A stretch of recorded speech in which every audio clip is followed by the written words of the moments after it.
Just going to put that out there. I am not used to speaking to large groups of people. I do a lot of trainings, but it's usually folks that I have probably talked to at least once a week.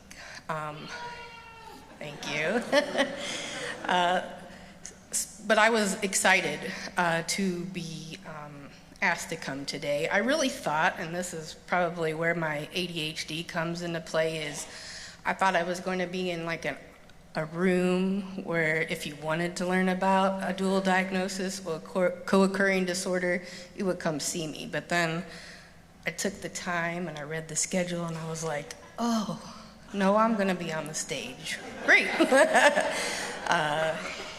So here I am.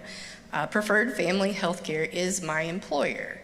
The Community Behavioral Health Liaison position is new to Preferred. So I have been in the position since 2021, and I love it. So they asked me to speak about co-occurring disorders. I don't see my presentation. Am I supposed to? Oh, there we go. There we go. So co-occurring disorders, conditions, I'm going to speak specifically on substance use today and mental health.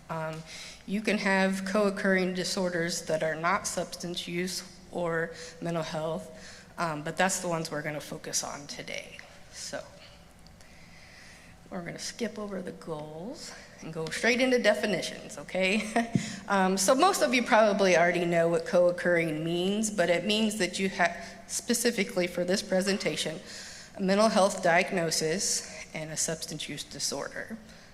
Substance use disorder is often referred to as addiction as well, so some words are interchangeable. But it means you have both of these things at the same time that affect the very similar areas of the brain. So I know in previous presenters, we've talked about the brain. We've talked about brain development, so we're continuing on. So mental health disorders, there's a lot of them, right? And for folks that have a license like counseling, therapy, psychologist, there's a whole book, right? So today, we're not going to talk about all of them. We're not going to talk about all of them really in depth, but as you can see, I'm too blind to read back there, so I'm just going to step over. Mental health disorders, it is a brain disease, right? If you have been diagnosed with a mental health, then it's affecting some part of your brain, all right? So we have up here anxiety, we have depressive, we have ADHD, bipolar, schizophrenia, personality disorders. So are these common to the people out here? Have you at least heard of these disorders? Yes, okay. So by definition, a mental health disorder means that you've been diagnosed likely with one of these things, and it is affecting the functioning of your brain. Moving on to substance use. So again, substance use disorders are defined, and I liked Jacob's definition earlier today when he first started. They're defined by the class of the drug that the person is using. So it can be methamphetamines and cocaine. It doesn't mean you're going to have one. A lot of times people have multiple. The definition of the addiction is that it is controlling your life, right? It's something that you're not just saying, you know what, I know this is a problem for me, but I think I'll just stop tomorrow. It's not something you're able to do just on your own. You need some help. Now recognizing that, that's often where I come in, right? Because some folks they may know, but they are not recognizing that the substance use disorder is really affecting their life like other people are. So substance use disorders, again, it affects your brain. If you're early in your addiction, hopefully somebody is reaching out saying, hey, how can we help? Would you like some help? Less damage to the brain. Long-term addiction causes more issues with the brain. Does not mean that that's not treatable. It just means that you're going to have to be in treatment maybe just a little bit longer. So, having these together, people often ask, well, what causes the co-occurring disorders? And we've learned about some of that already today, but in the literature that I was looking at to put together the presentation, I looked specifically at one of the workbooks that we use in one of our programs. And so they pointed out 4 factors. So developmental factors, and I know that other people have talked about those already today, but a person who grows up with some form of abuse, that's going to factor into possibly having a substance use or addiction disorder later, mental health disorder later in life. Also, so there's the genetics. So if you have mom, dad, you have a sibling, grandma that has sometime in their life struggled with mental health or substance abuse, then you're at greater likelihood to possibly develop a disorder as well. I think genetics and biology go hand in hand, but they pointed it out, so we're going to talk about it, okay? So co-occurring disorders are brain diseases that are caused by a change in your brain chemistry. I'm skipping over a little bit, but like I mentioned earlier, alcohol and drugs can temporarily or permanently affect the way our brains work. Mental health issues also result from a change in brain chemistry. Psychology, again, I think that it's pretty complicated, so this is just simplified. Psychology, this definition, it talks about our personalities. So how I react to certain things is not the way Scott's going to take it, right? How we were raised, nature, like nurture, right? How we were able to cope with those things early in life, right, carries on into our adulthood. So if we weren't taught, nobody took the time to help us get through, issues when we were younger, our coping skills later in life are probably going to be poor until we have the opportunity to learn them. Like, you don't know what you don't know until you know. I probably say that twice a day.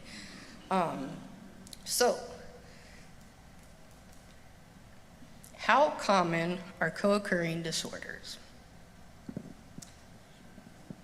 Again, I didn't go into specific numbers because depending on where you're looking at, where you're Googling, what article you're reading, it'll give you different answers. So there are no specific numbers, but here is what we do know. What has been researched is that people with mental health disorders are more likely to have a substance use disorder than those who do not. I put in there why. Does anybody just want to shout out that? Why do people say that? Well, I had a patient who had schizophrenia, and he became an alcoholic because he said he was drinking enough to try and quiet the Yes. So yes, sometimes the mental health disorder has some symptoms that we need to deal with, right? But medications, I don't want pharmaceuticals, right? I don't want that into my body.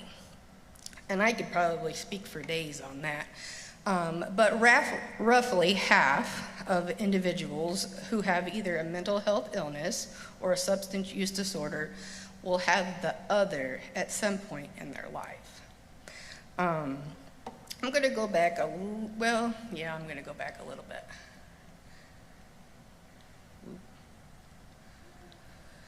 Something that I'll point out, when I'm talking to people in the jail, almost everybody tells me, Shanna, you got to get me on some medication because my anxiety is through the roof, right? And so, and I listen, and so when you are anxious, right, that can mean lots of things. It can mean that you're unable to sleep. It can mean that you're unable to sit still. People's symptoms range, right, from not very severe to severe.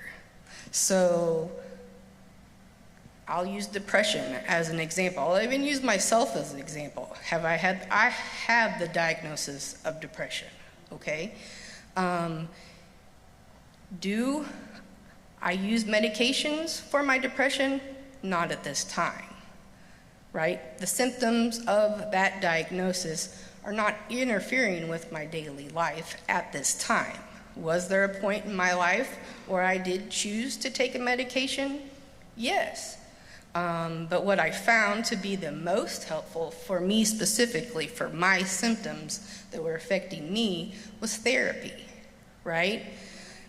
Everybody's different. Not one person's diagnosis of depression is the same as the next. Now, in that big book that I talked about earlier, that big book where we find the diagnoses, you have to meet certain criteria to be diagnosed with depression, right? But the range and the severity of the symptoms differ for everyone. So that is something, we're gonna hold that, right? We're gonna think about this. I mentioned that medications, at one time I did need to use a medication to stabilize the chemistry in my brain. Fun thing about medication is, just like my diagnosis, the symptoms aren't the same. That medication that used for me may not work for you. Well, that's pretty frustrating, right? That's frustrating. It's something that you're like, well, this doctor told me I should take this medication, should be able to treat my symptoms right, but it's not working for me. So at that time, not everybody, some people do choose to drink alcohol, right? To mask the symptoms. And we talked about genetics.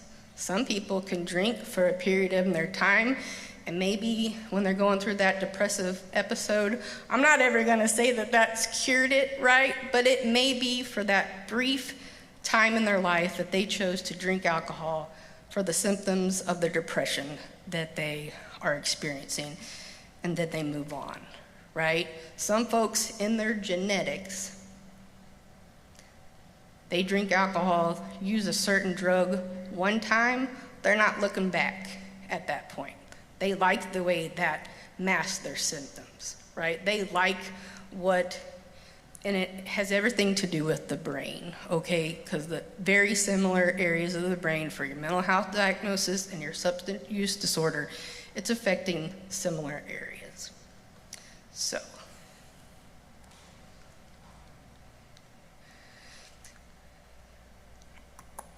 this is one of my favorite questions.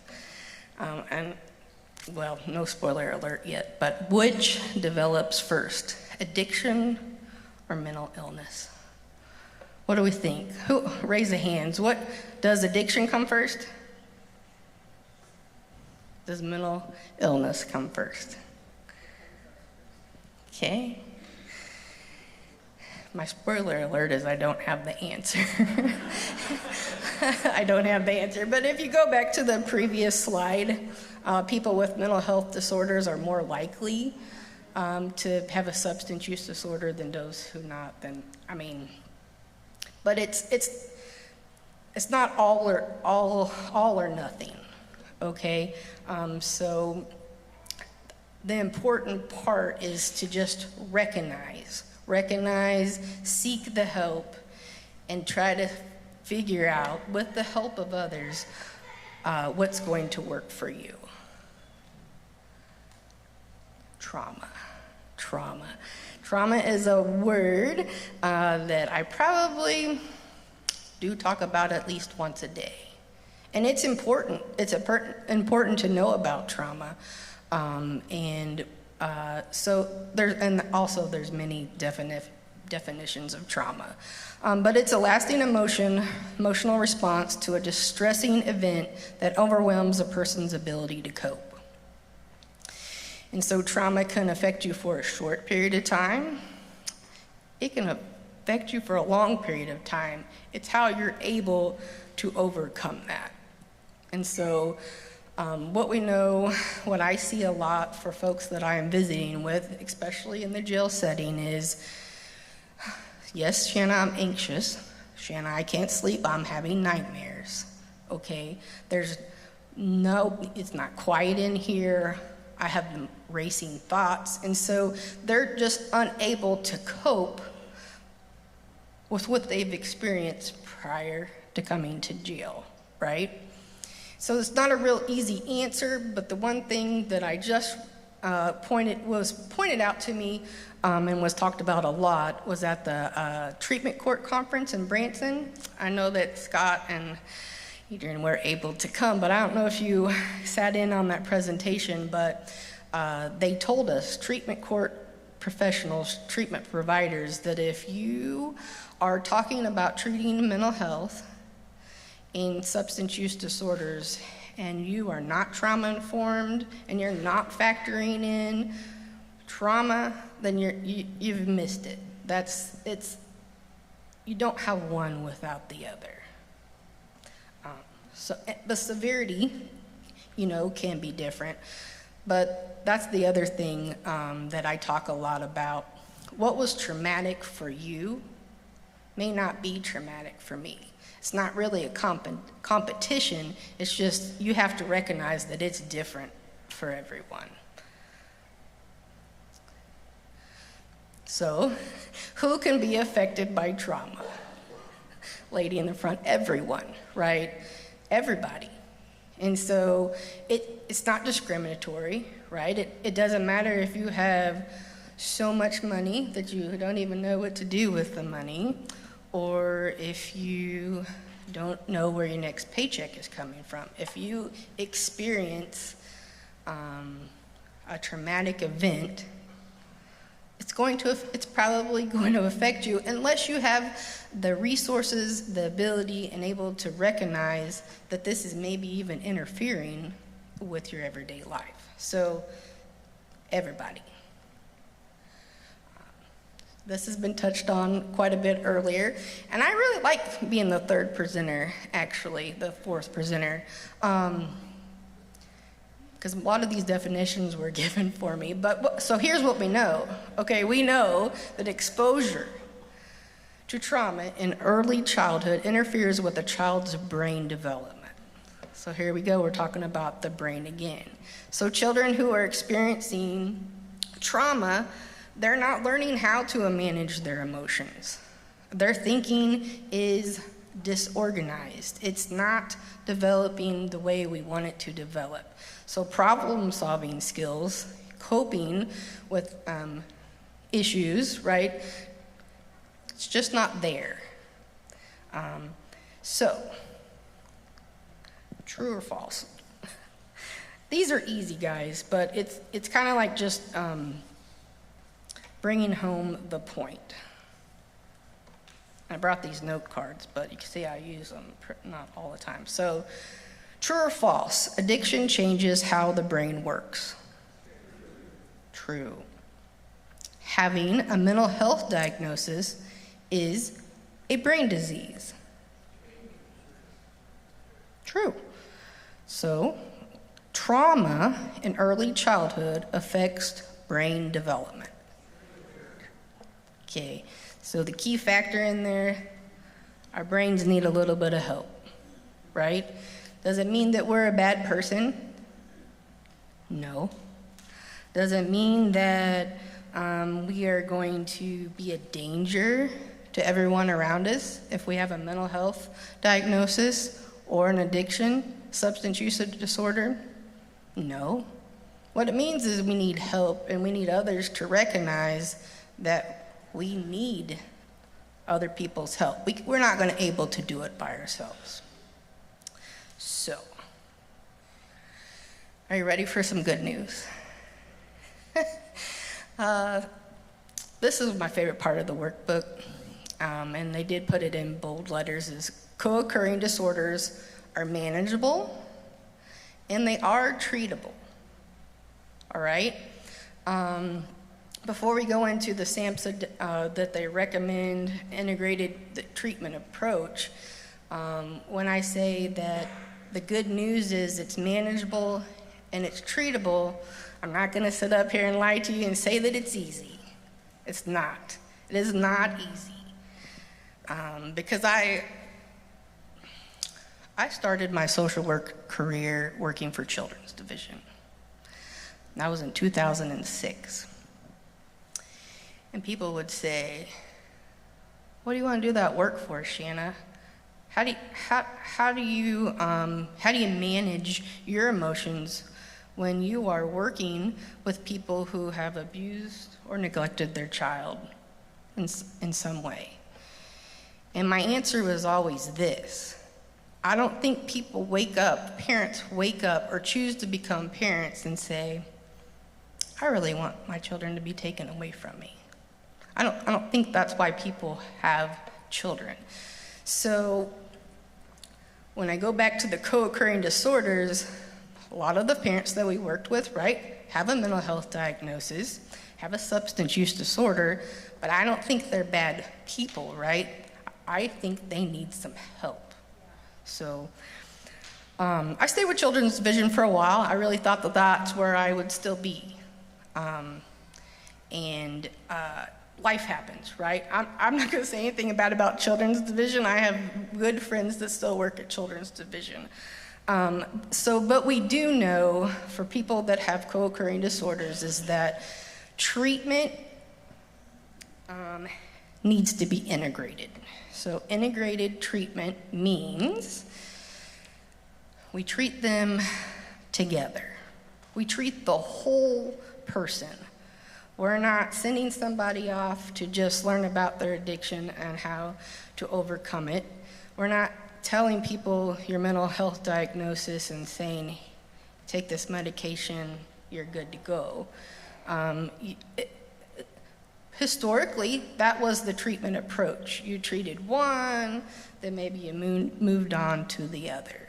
But what we find, what research shows, is that you have to treat them together and pretty much at the same time.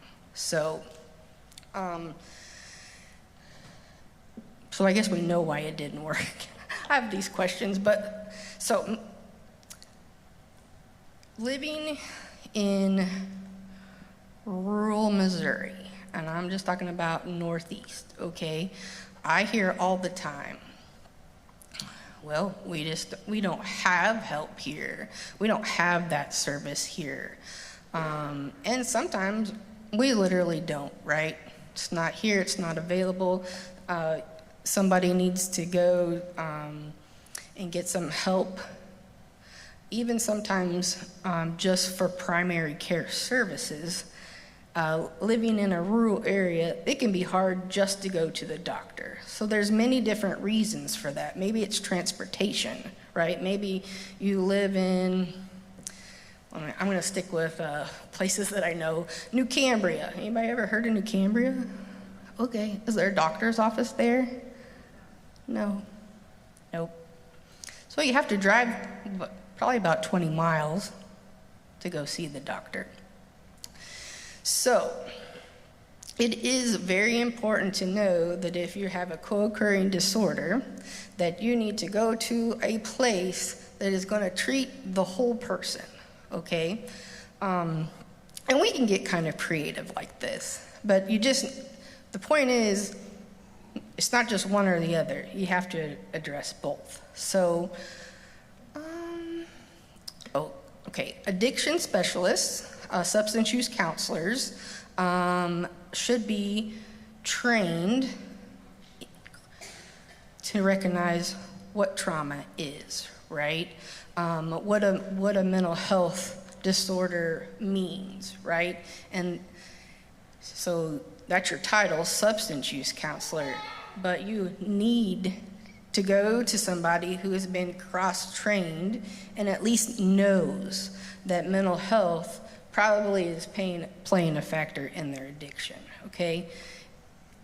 Again, it's not all or none, but it's pretty common. And same for like me as a I have one more test to take, guys, and then I can actually call myself a licensed clinical social worker. Right now I have my license and I can provide therapy, but I have one more test to take, and then I get to not have to take a test again, so it's great.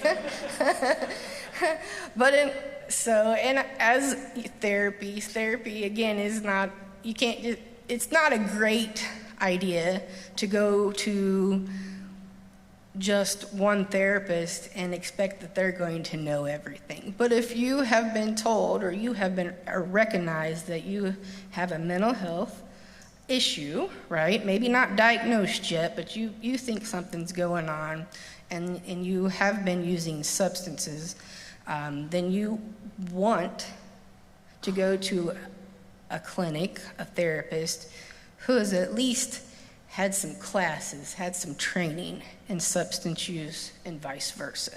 It's a really good idea. Or at least be able to recognize the fact that, okay, so maybe this is my provider and this is who I can go to, right? Let's pretend, well, I'm just gonna stick with New Cambria.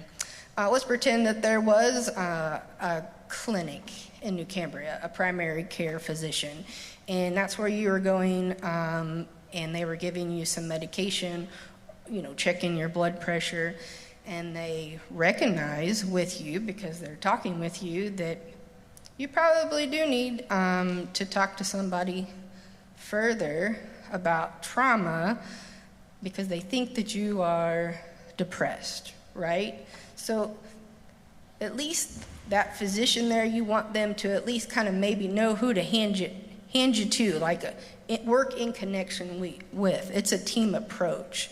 You can get your needs met. Not everybody has to be in the same building, but you got to be talking about it, right? So, already went to that. Okay, so here's where I get to talk about myself and my title. Lots of people are like, okay, so what is your title? And I start with, well, it's a little long and it's kind of obnoxious because it's so long. Community Behavioral Health Liaison. I always, after I've explained what the acronym CBHL stands for, I then move forward with, I'm a CBHL. So, the history behind Community Behavioral Health Liaisons, we started as Community Mental Health Liaisons. That was our name. Originated in 2013, and I know I'm getting older when I'm like, well, that wasn't that long ago, but it's been a minute. Been a minute, long enough at least for us to have a name change. So CBHL's specific to Missouri, right? It came from the Governor Jay Nixon Strengthening Mental Health Initiative. So the state recognized that Missourians were in serious need of help working with folks who have been diagnosed with a serious mental illness. And when I say serious mental illness, these are things like depression. It is things like anxiety, personality disorders. Serious means the symptoms of the diagnosis are not being treated, right? A little bit complicated. So, folks that have an untreated mental health diagnosis, we're going to stick with mental health at this point, and we've talked about their issues in the past too, of like, maybe they're not holding down jobs. Maybe they don't have a place to live for various reasons, right?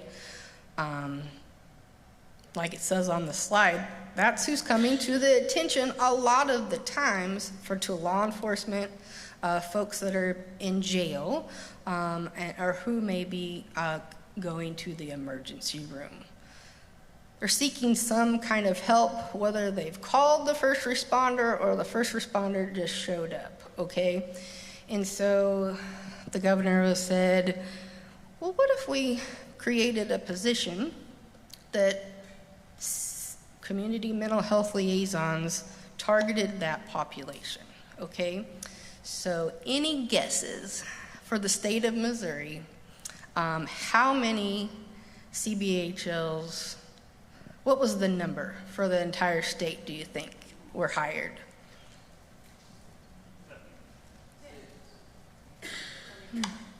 31 for the entire state of Missouri. Who knows how many counties are in the state of Missouri? What was that? If I remember correctly, it's 114. So we had 31 community mental health liaisons that were set out to make connections with law enforcement in their communities, judges, public defenders, private attorneys, jails, jail staff, probation and parole, and people in their emergency room. And so this is in 2013. Some of you may know a lady named Kim Robinson. Kim Robinson is employed through Mark Twain Behavioral Health, and I love her. But she got to cover 9 counties all on her own in 2013. Can you imagine how busy she was answering her phone? If every law enforcement in those 9 counties, hospital, court-involved person was needing some connections for resources, and they have one lady for 9 counties. But the role of the 31 CBHLs that started was they had to enter into the data for how many referrals, how many people they met with and were trying to help out. And so from November of 2013 to May 2015, there were over 20,000 contacts that were recorded by CBHLs that were talking to law enforcement and the courts. So over 20,000. And then about half of those contacts, 11,000 of those folks were truly connected to a resource, to a service provider. So it took a little bit, but in 2021, the funding came, and they wanted to go from community mental health liaisons to community behavioral health liaisons. Behavioral, the key word is, okay, what do we know about co-occurring disorders? It means there's at least 2 disorders. So mental health, right, that's a start, that's a good start, but the state just wanted to encompass truly what they were encountering. Folks that truly were having issues with substance use and mental health at the same time. And prior to changing the name, right, Kim Robinson was out there and she wasn't saying, well, you don't have a substance use disorder, I'm not gonna help you. She was still helping those folks, right? And so in 2021, I was so happy to have been given the position with Preferred Family. And I really haven't looked back since, but in 2021, the reason why I was able to get my position is because the funding grew. And so they hired an additional 50 CBHLs to be dispersed throughout the state to still work with the targeted population of folks that were coming into law enforcement's attention, the jails, and the emergency rooms, okay? So, who is my CBHL and how do I reach them? I rely on the internet, but so I'm not gonna overcomplicate it, but I do want to say that if you are saying, hey, I think I wanna know who my CBHL is, there is at least one of us serving every county, okay? And so you go to this website, and when the website pops up, there's a tab on the right-hand side, and it's a little misleading. It says crisis resources, Missouri crisis resources. You click on that, you hover over your county, and it pops up, okay? You're gonna have the name of your CBHL. You're going to know where your closest crisis center is located, and we'll talk a little bit more about that. Not too much more, because I know I'm between you and lunch. Okay, so we're getting close, folks, we're getting close. But that's where you're going to have their phone number, you're gonna have their email address, and they will call you back, okay? Now, if you're in crisis, don't use that number that you've found next to my name, okay? If you're in true crisis, 988, that's your go-to. That is who other people in this state, who I work with every single day, those are the ones that are gonna come directly to you, speak to you, but we all have different roles. The counties that I cover is Macon County, Shelby County, and Knox County. And when I first started in 2021, I said, oh, I have 3 counties, yay. And I knew a lot of people in the counties, those counties, and had pretty good relationships with them, but I really wanted them to know who I was and how I could help them. So I chose to be on call for a long period of time because I needed to get out there and just show folks that somebody, let's just say it's a first responder, EMS, right? And they're saying this person is in crisis, and Shanna, they are ready, right? Like they know that they have an issue with alcohol. They want to go to treatment. Can you help them? Right? So that's something that I felt pretty strongly about, that I wanted to connect with that person right away. I didn't want to wait till the next day. And that was just my personal preference. So what I want you to go, when you're able to, check out that website. Maybe you already know who your community behavioral health liaison is. You just didn't know that that's what they did. Also, so community behavioral health liaisons, we primarily work with folks that are 18 and older. Great news, there's a youth behavioral health liaison that is either the first name that comes up or the second, I don't know, but those are the folks that you can reach out to directly to help you navigate for your youth that you feel needs help, or for yourself. It's almost done, okay? What I also want to stress, community behavioral health liaisons, we do have, so my agency is Preferred Family. They're the ones who I get my paycheck from. Do I send all my referrals to Preferred? No, I don't. I just don't. Because Preferred, while I believe in the services that we offer, we are not, maybe I met you in jail and your home is truly in Boone County, okay? Preferred does have a presence in Boone County, but maybe you've already worked with an agency before or a treatment provider before and you want to reconnect with them. I'm going to help you do that.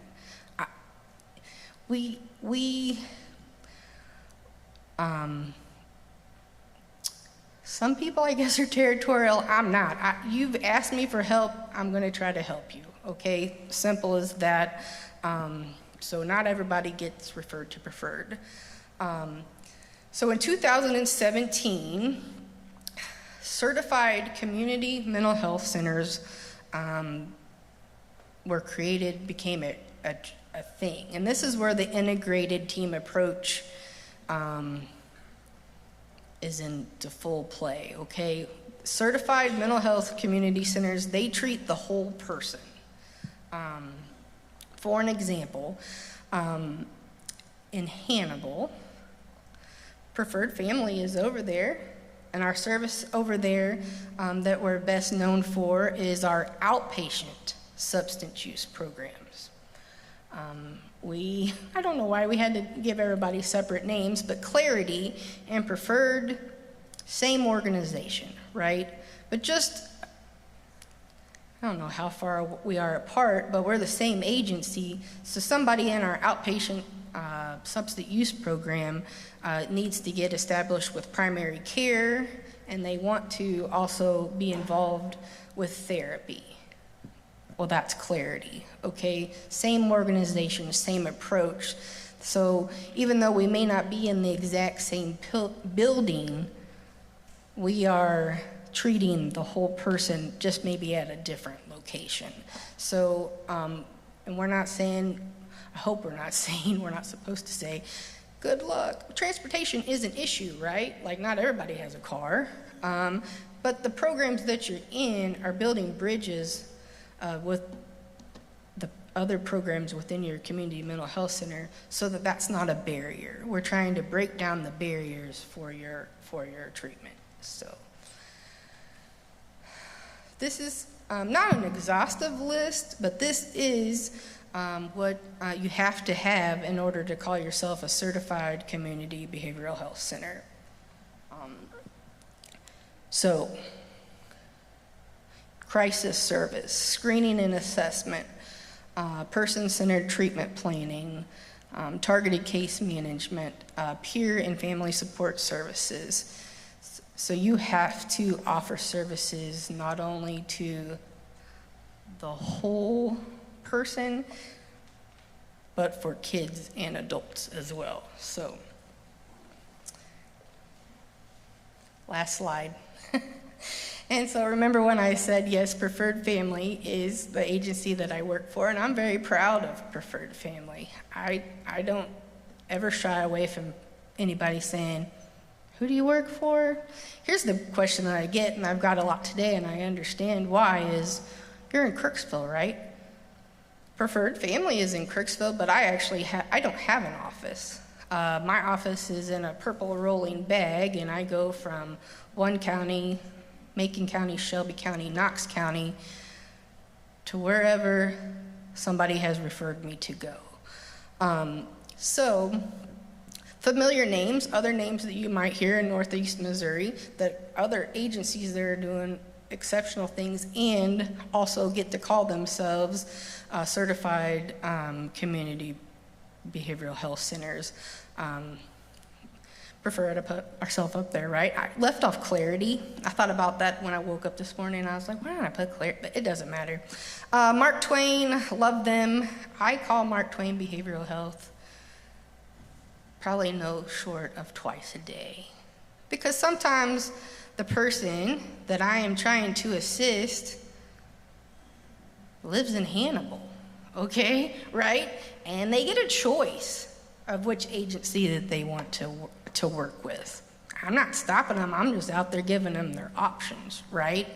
Mark Twain just happens to be for the entire Northeast 9 counties they're the crisis response workers, okay? So if you call 988 and you say, I need some help, I'm in crisis, I don't want to talk to you over the phone, I want you to come see me.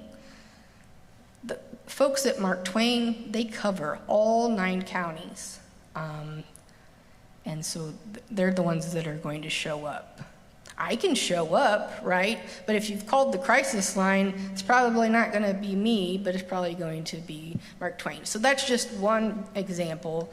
And then the other names, Burrell Behavioral Health, Compass Health, North Central Missouri, they're scattered throughout the 9 counties. So I just put other websites on there. Basically, if you want to know anything and everything about mental health or substance use, please go to the Missouri Behavioral Health Council website, dmh.org. Preferred Family, of course, I had to put that in there.